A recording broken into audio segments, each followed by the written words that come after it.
I'm Shaila Shah, publisher, writer, and also a feminist. I should make that clear right from the start. But more importantly, here's Kalpana Sharma, who's an independent journalist and author based in Mumbai. In over 4 decades as a journalist, she has specialized in developmental and environmental issues, as well as written on gender. She has worked with Himmat Weekly, Indian Express, The Times of India, and The Hindu. And she was also consulting editor with the Economic and Political Weekly and reader's editor with Scroll In. She's also the author of Rediscovering Dharavi, Stories from Asia's Largest Slum, and has edited Missing, Half the Story, Journalism as if Gender Matters, and co-edited Who's News, The Media and Women's Issues, and Terror, Counter-Terror, Women Speak Out. We're going to look at The Silence and the Storm, Narratives of Violence Against Women in India. This is a book that Kalpana has written and was published in November 2019. And I thought it was extremely thought-provoking, and with a very wide-ranging perspective, which we will come to in a while.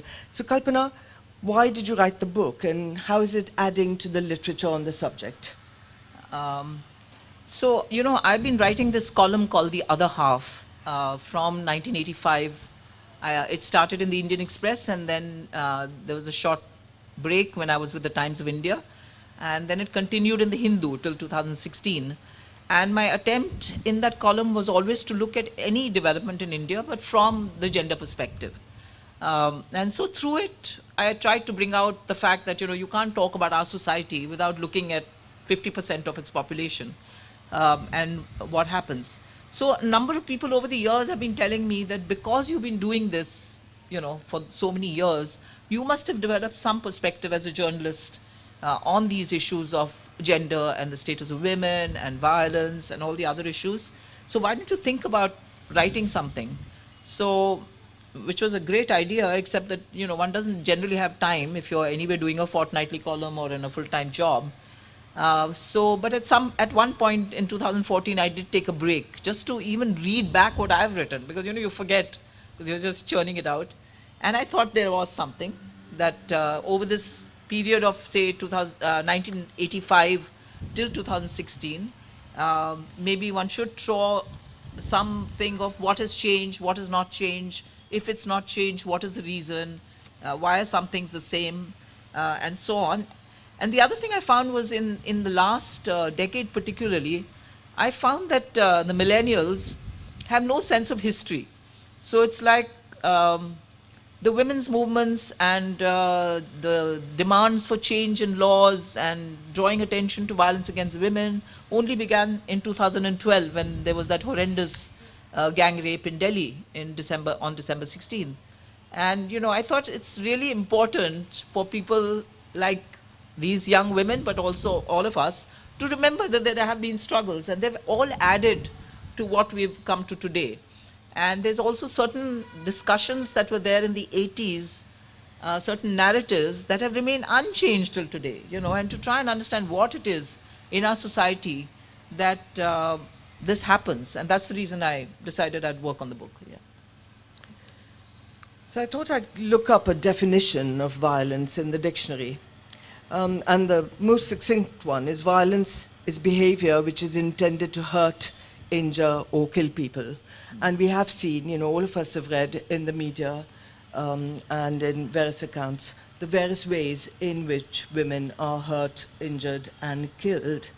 And this includes kind of emotional violence, psychological, physical, and sexual in the private space as well as in the public space, both of which you have discussed in your book. But your book also takes a wide-ranging kind of definition. Your landscape of violence is much bigger than violence by intimate partners, say, or by men known to women, and mostly which has taken place in the home. So could you expand on that a bit?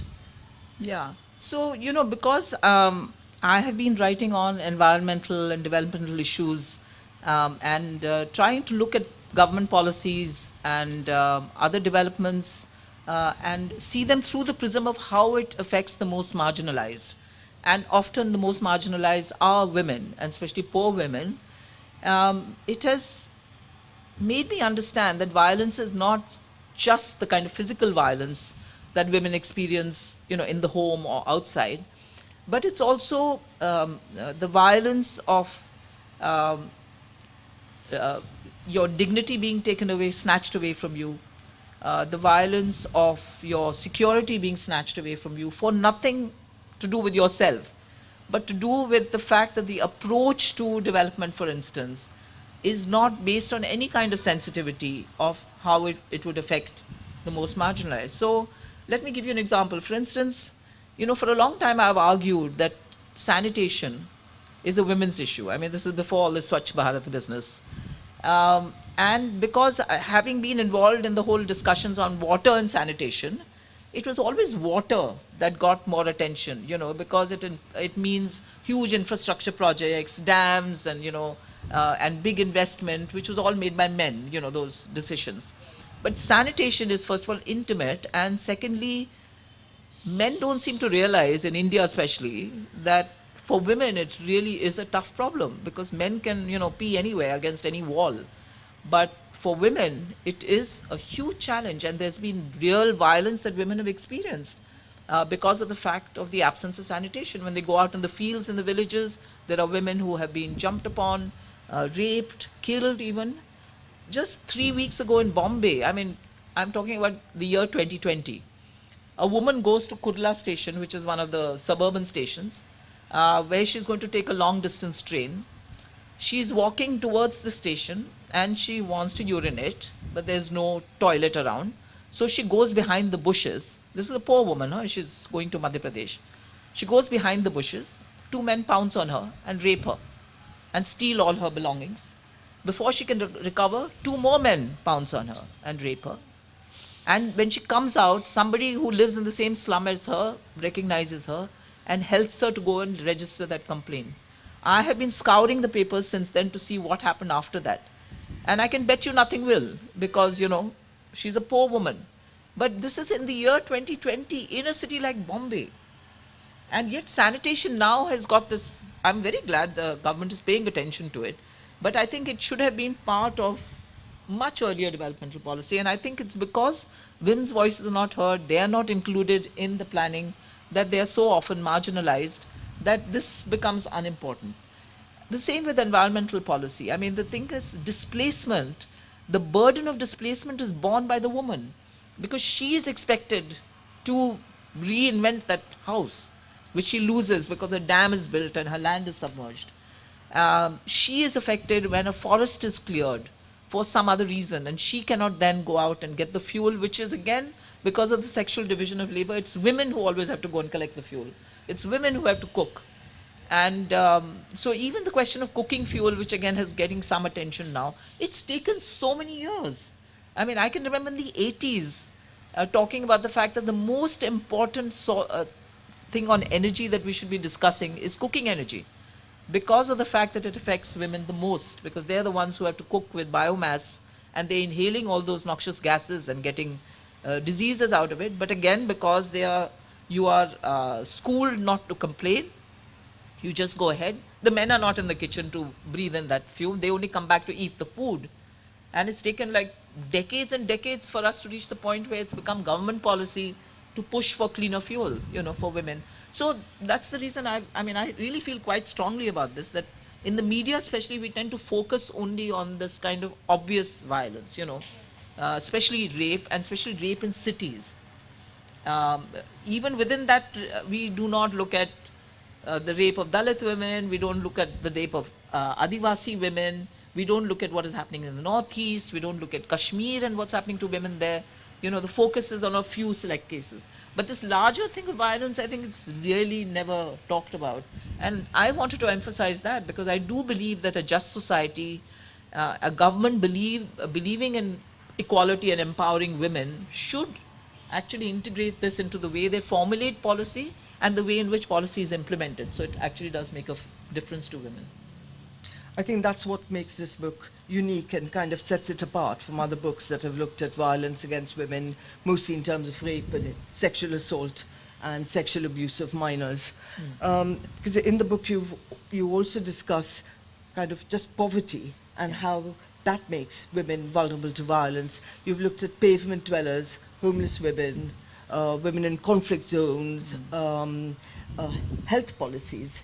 And, you know, all of that is very interesting, but it just makes the picture larger and larger in terms of the various sources of violence against women and the various things that can make women more vulnerable to it. Could you expand a bit more? I was particularly interested in what you had to say about the pavement dwellers, as well as the health issues and reproductive rights issues. So one of the stories I've narrated is about a family, a homeless family that lives on the street where I live. And, you know, for years I've passed them. There was to be just one woman, then there were two women, and then I noticed that the second woman had given birth to a girl, so there were three women, and then there were two boys, two young boys. And this little girl, you know, I saw her growing up. She started going to the municipal school. I don't know how she managed to get scrubbed every morning, but she'd be neat and clean and walking up the hill to her school. And one day I asked her, "What's your name?" She said, "My name is Ruby." I said, "Really?" So she said, no, it's actually Uma, but I want to be called Ruby. I said, okay. So after that, every morning I'd see Ruby and we'd talk, so on. Last year, when I was walking up the hill, and then by that time she'd got hold of her cell phone. So every time I passed, her head would be down like this, you know, looking at her phone, watching something. And she would hardly look up to say hello whenever I greeted her. So I saw her sitting like that and I tried to grab her attention, talk to her, and she didn't talk. I went away, I came back, and she had this little baby on her lap. So, infant, I mean, just a small thing like that. And I said, "Whose is that?" She says, "Mine." I said, "Yours?" I said, "You're 16. She said, "Yes." So I said, "And who's the father?" She said, "Oh, he didn't want to marry me." And so this 16-year-old girl, whether she was raped by that guy or whether she actually, you know, there was a romance and the man didn't want to, obviously she lives on the street.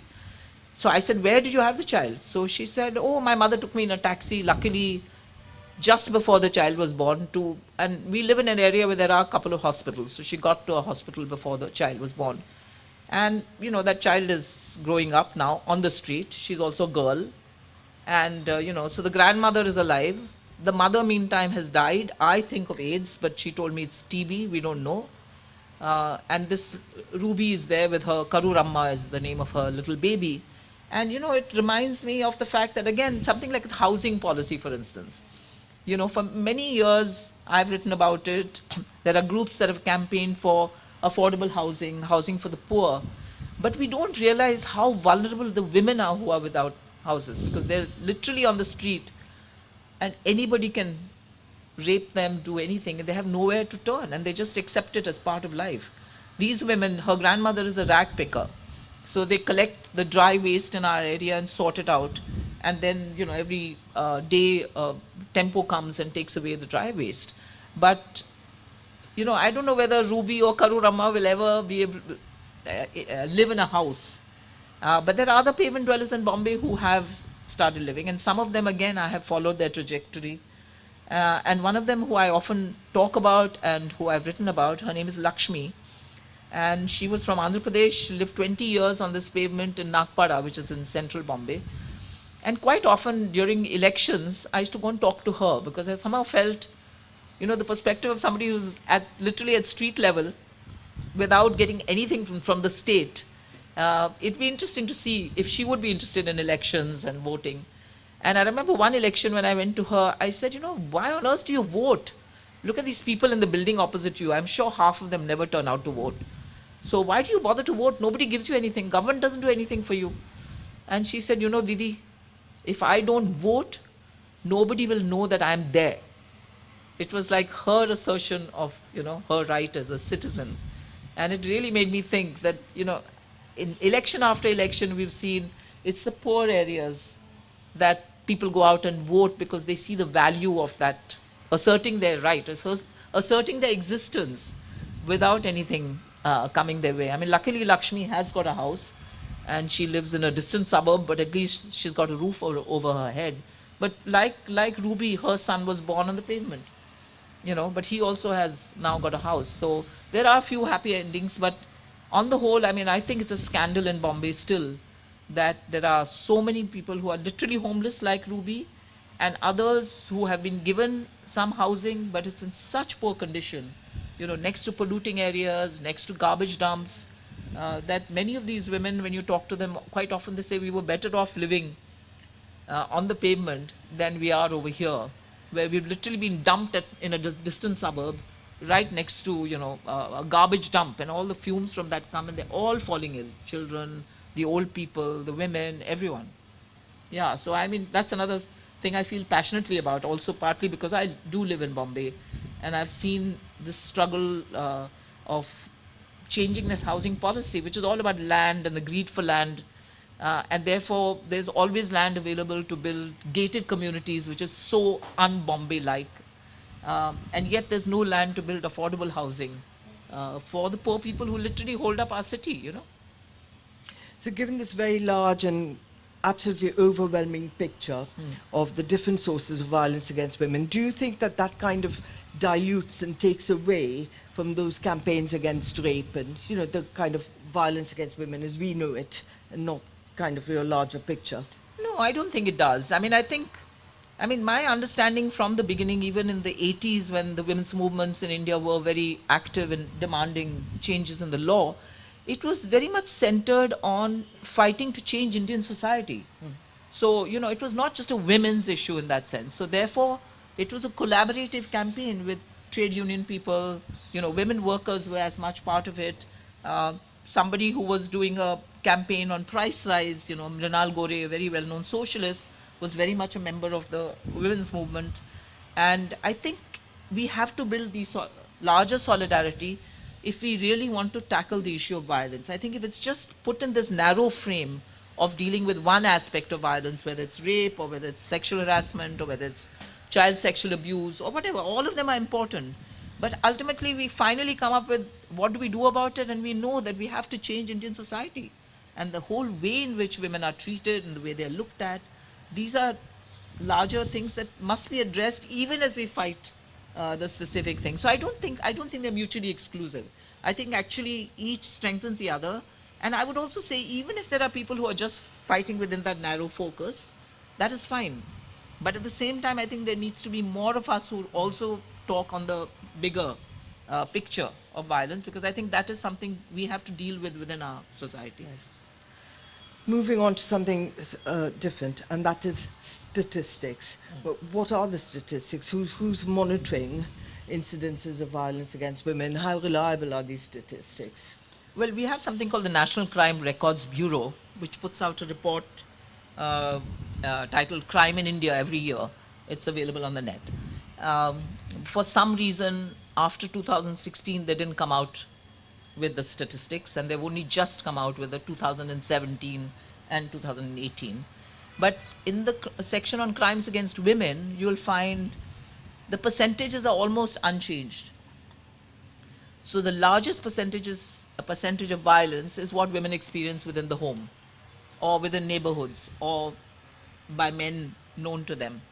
And the incidents of rape, of course, have gone up.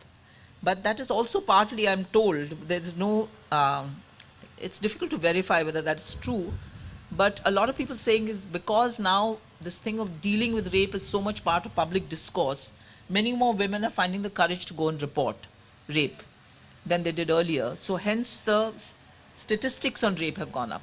But even then, even those would represent maybe 50% of the actual rapes that takes place, because for every rape that is reported, there is at least one that is never reported. Because it's a poor woman, she doesn't have the courage to go to the police, she doesn't have a belief that anything will be done even if she goes and reports. It's probably more than 50%, but I'm saying one guess would be for every one rape reported, there is at least. Domestic violence, for instance, there is it is known that for every one incident of domestic violence that is reported, there are at least 4 that are never reported. So, you know, we can, I think, put the same for rape, but that may be changing now. In your book, you've given us a very kind of clear account of the different legislation that has been passed in recent years to combat violence against women. But not much has changed, and you discussed that as well. So violence persists. What can be done? So my argument has always been that a stronger law does not necessarily, I mean, that's a well-known fact, that just having a strong law does not act as a deterrent against any kind of violence, not only sexual violence. It's not as if murders go down just because you have a stronger law. So the same with rape or anything else. And in India, since 2012, this whole thing of death to the rapist has been the slogan that was repeated over and over again and continues till today. But it has made no difference. In fact, even after 2012, 6 months later in Mumbai, a photojournalist who went on a shoot, a woman photojournalist, she was gang raped in the middle of the city, not even in some distant area. And I think the problem in India is we have a great constitution. In it, we are actually, there is gender equality. I mean, women are supposed to be equal. There are many good features in it. There are many great laws in India which have been talked about. There are very bad laws also. But I think when it comes to crimes, I think the big failure is the functioning of our criminal justice system. And it is truly broken as far as the marginalized, the poor, and women are concerned. So right from the process of going to a police station and reporting a crime, like a rape, to all the other steps that have to be taken before it actually gets to court. And then even the process of the case, where most public prosecutors are not really interested if you're a poor woman and if it's not a high profile case. So there's very little chance of actually the men who have done this to you, even if you manage to identify them, being convicted. So I think that is the crux of the problem, and that is we have to do something about it. So even in that, some changes have been brought in. Now, if a policeman does not take down a complaint, he is held liable. Despite this, policemen still don't take down complaints.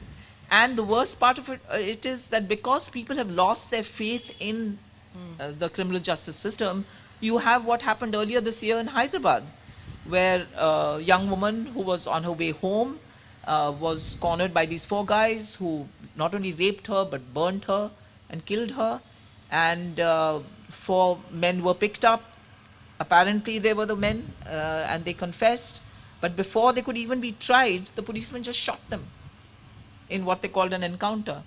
And I mean, to me, that is really frightening, because if that is the way our justice system is going to go, where you decide, you just pick up somebody and say, this is the criminal, and then the police with complete impunity shoot them, and people celebrated. People showered flowers on these policemen and celebrated the fact that they'd been killed. I mean, this does not make women safer in this country. I think if you have public violence and violence by public officials on people without going through a process of justice, every woman is going to be unsafe, in fact, because that anger will come out on women by disenfranchised men who feel that they have also no chance. And we don't need that. And also knowing that the powerful men who do the same thing get away with it, because they have the ability to hire very smart criminal lawyers and argue their way out of even the worst kind of things that they do. They are granted bail. I mean, now we have 2 or 3 of these high-profile men who've all been granted bail. And catch any poor man who's, caught for rape ever getting bail. He'll sit in jail for 15 years before his case is even concluded. And at the end of it, there's no hope for him, even if he was innocent. And of course, there's no chance of talking about reformative justice, the fact that you can work towards a society where we believe that people have committed a crime, but then they need not forever be thought of as criminals, that they could change. I mean, we can't even discuss this now. And in India, if you discuss it, you are looked upon as somebody really strange. If I write against the death penalty, that's the other thing. I mean, we can't even have a sane discussion on whether as a civilized society we should have the death penalty at all. So many parts of the world, the death penalty is gone. And yet in India, there's a demand for more death penalty for more crimes, as if that's going to change anything, on the ground. True enough. We've seen, the various protests and taken part in some of them, and the various campaigns against violence against women and so on and so forth. What can we all do, as citizens, women and men, and people as parents, what can we do for society today and for the next generation? Well, I think one of the most important things is there has to be a conversation with Indian men, because it really appalls me that despite globalization, technology, and all the changes, that even in our class, there are certain things that have just not shifted in the attitude of men towards women. And it's partly the mistake of the families in which they grow up, where still son preference prevails. Somehow the belief is that your family is incomplete until you have a son. I think this sense of male entitlement, that is like bred into the way men are brought up in this country. And it's reinforced by women who also believe that they should be subservient. That is the best way for them to survive in the kind of society. So I think there has to be a much more of a conversation with men and boys. I know there are groups that are actually trying to do this. And I think there are some who've made an attempt to bring it out in cinema, in popular literature, in these streaming platforms now that have many more of these serials which young people are watching on their phones. So I think that conversation must grow, and there are more men who should be part of that conversation, because, as I keep saying, we want a society where there's justice for all. That is what I want. And that is the reason I'm a feminist, because I believe if 50% of your population has to live under the circumstances that the majority of women in India have to live in, it can't be a just society. So, and of course there's the layering of the Dalit and the Adivasi and others. But men must be part of that struggle because they are part of our society. So I think there are many imaginative ways we must work towards where we bring this out. And what I find very nice in the current campaigns that have taken place against the Citizenship Amendment Act in many of our cities particularly, is the manner in which all kinds of women have taken charge. We hear about Shaheen Bagh, but you see the same thing happening in many other cities in India. They have taken charge, and they have literally asked the men to sit aside. But the men are also participating. So it's a very new thing. It has not happened before. And it is not on an issue to do with either the men or the women. It is to do with people, citizenship. So I think that's a wonderful new turn. And the younger women particularly, the way they have taken the lead, is something that is truly encouraging. Because I think, again, they have projected their rights as part of the rights that any human being in this society ought to have. And I think if we progress towards that, I believe that these changes will come in, But it has to be everybody's struggle. It can't be just the women's movements, It has to be a larger struggle for social justice. And what about the role of media? I'm talking traditional media here, not necessarily social media, although that will, of course, play quite a different kind of role. Well, the media in India is a lost cause at the moment, especially mainstream media and television in particular.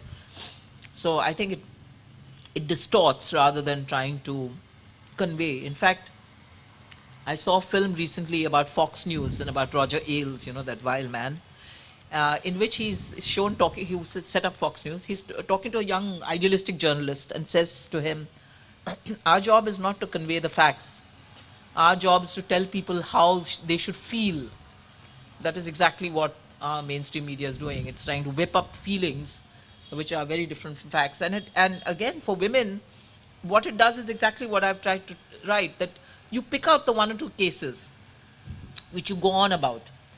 If the men who are suspected of having raped a woman like the young woman in Delhi are poor men, then it's like, these are the men who are a danger to all women, So you reduce it to that, rather than placing it within any kind of context. And I think that is really problematic, because then you're whipping up feelings of class, first of all, that somehow this lower disenfranchised class of men are all waiting to pounce on any woman who's in the public space. Secondly, you are creating a fear of the public space for women instead of having a conversation on how the public space can be, everybody has a right to it, and that if we make public spaces safe for everyone, including children, everyone's going to benefit, and that women will be safe, better lighting, good public transport, all these things are part of that conversation. But I think the media has in India anyway, I feel has constantly distorted this issue of violence. And thirdly, there's sort of a voyeurism in this kind of gruesome violence, and especially rape. And that sells your product, which is the media house that you belong to. And increasingly, I have found that the pages with the crime reporting are getting more and more space with all these kind of details brought in on particular crimes, not all crimes, which help to sell your newspaper or maybe your television channel. And it does not create any kind of understanding of why this is happening or how widespread it is. It is not just the one thing, you know. So, yeah, I think, within the media, some of us have had this conversation. We are not necessarily in the decision-making position. But the media is very, very important now in all our countries, and in India particularly, because most people are getting their news and their views, especially from television, though it's shifting to digital platforms, but not at the rate at which it could. And so for a long while to come, it's going to be these who shouts the loudest television channels, which are going to determine how people view, women. And in 2012, for instance, the immediate response was many parents telling their girls, don't go out at night alone, stay at home. And I've quoted one politician from Andhra Pradesh who said, on women's safety, he said, women are like a car. Best to keep it parked at home, then there'll be no accidents. I mean, if this is the attitude of our lawmakers, you can imagine what future we have. Yeah, so the media definitely can contextualize violence. It doesn't require a huge lot to do that. If something happens, find out if other things have happened and let people know that apart from this, yesterday, Dalit woman was raped in this place. Day before yesterday, such and such happened. So this is not, a one incident that has happened. When you have laws, get people to talk about in which countries has capital punishment actually led to a form of deterrence and lowering of the incidence of crime. Make that part of the conversation when such a crime takes place. This is what a responsible media ought to be doing, which we are not doing, So, yeah, I have very strong feelings about the profession to which I belong.